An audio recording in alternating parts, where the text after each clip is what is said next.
Assalamualaikum warahmatullahi wabarakatuh. Nama saya Miftahul Wijaya, NPM 20031010140.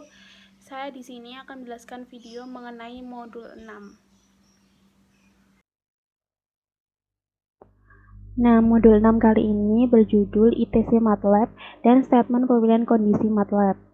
Tujuannya yaitu mengenal MATLAB dan memahami penggunaan statement pemilihan kondisi if then dan case pada MATLAB. MATLAB atau Matrix Laboratory pertama kali dikenalkan oleh University of New Mexico dan University of Stanford pada tahun 1970. Software ini awalnya hanya digunakan untuk keperluan analisis numerik, aljabar linier, dan teori tentang matriks. Saat ini, kemampuan dan fitur yang dimiliki oleh MATLAB jauh lebih lengkap dengan adanya toolbox yang luar biasa. Adapun manfaat yang didapat dari MATLAB, yang pertama yaitu perhitungan matematika, yang kedua komputasi numerik, yang ketiga simulasi dan permodelan, yang keempat visualisasi dan analisis data, yang kelima pembuatan grafik untuk keperluan sains dan teknik, dan yang terakhir yaitu pengembangan aplikasi misalnya dengan memanfaatkan GUI.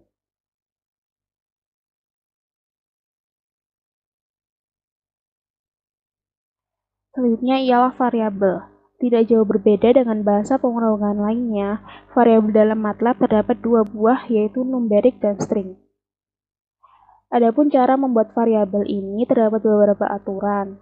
Yang pertama, variabel tidak boleh diawali dengan angka, misalnya 2, ABC, dan lain-lain.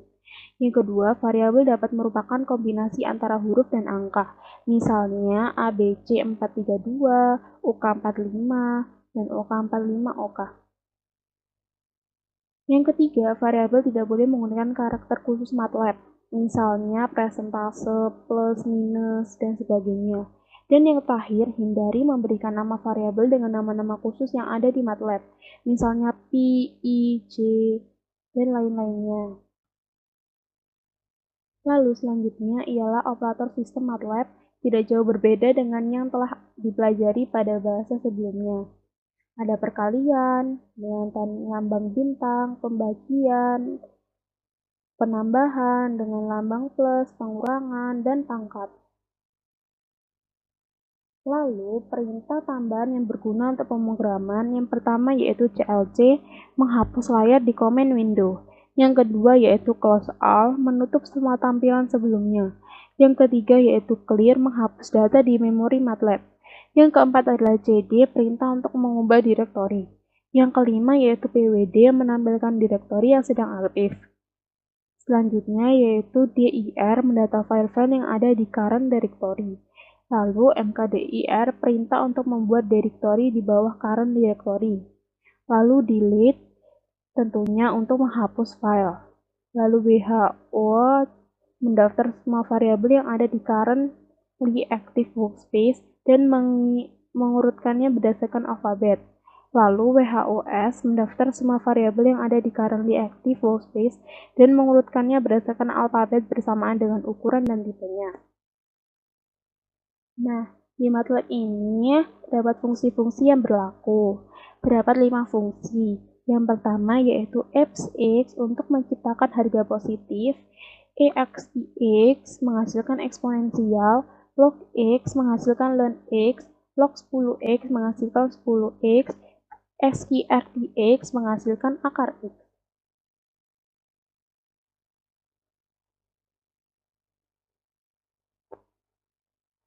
Nah, selanjutnya adalah statement kendali if dan else. Dalam MATLAB, statement logika lebih simpel daripada yang lainnya. Bentuk dasarnya yaitu if, ekspresi 1, lalu statement 1, else if, ekspresi 2, lalu statement 2, else statement 3, and.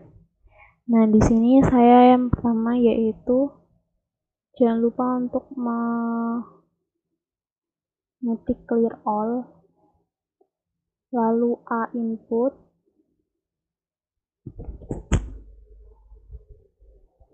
statement input, yang memasukkan angka, memilih 1, 2, 3, lalu if, ekspresi 1, jika memiliki nomor 1, akan muncul statement 1. Jika 2 muncul kata 2, jika 3 muncul 3, dan jika selain kata 1, 2, 3 akan muncul angka di luar ketentuan. Lalu N. Output. Coba akan kita run atau jalankan. Nah, masukkan pada komen window akan muncul masukkan angka 1, 2, 3. Saya akan mencoba masukkan 2, lalu enter. Nah, di sini akan muncul kata 2 sesuai dengan script. Jika memilih 1 akan muncul kata 1, jika memilih 2 akan muncul kata 2. Dan di workspace juga akan muncul kata 2. Lalu selanjutnya jika saya memasukkan angka selain 1, 2, 3, misal 6,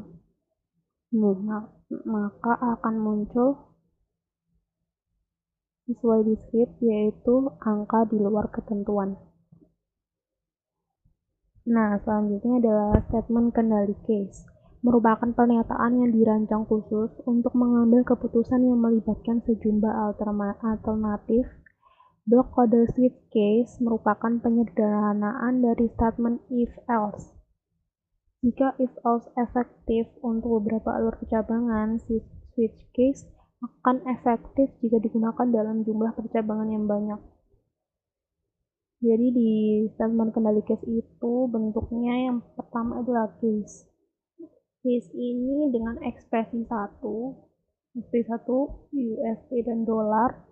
Lalu statement 1 Y sama dengan X sesuai rumusnya untuk mencari USD dan dolar.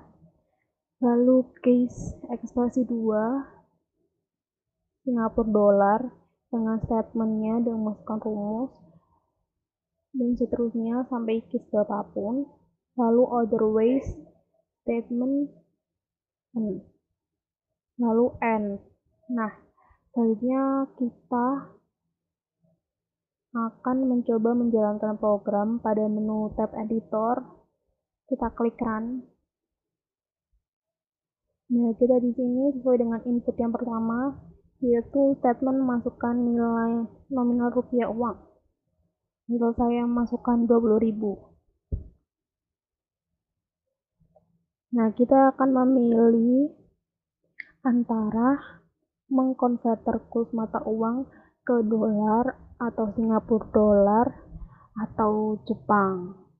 Saya akan mencoba dengan Singapura dolar. Nah, akan muncul 20.000 itu ke dalam Singapura dolar itu hanya 2.000 sekian. Coba kita run lagi. Misal 10.000 convert ke USD. Nah, akan muncul 0,73 sekian. Itu adalah contoh dari statement kendali case.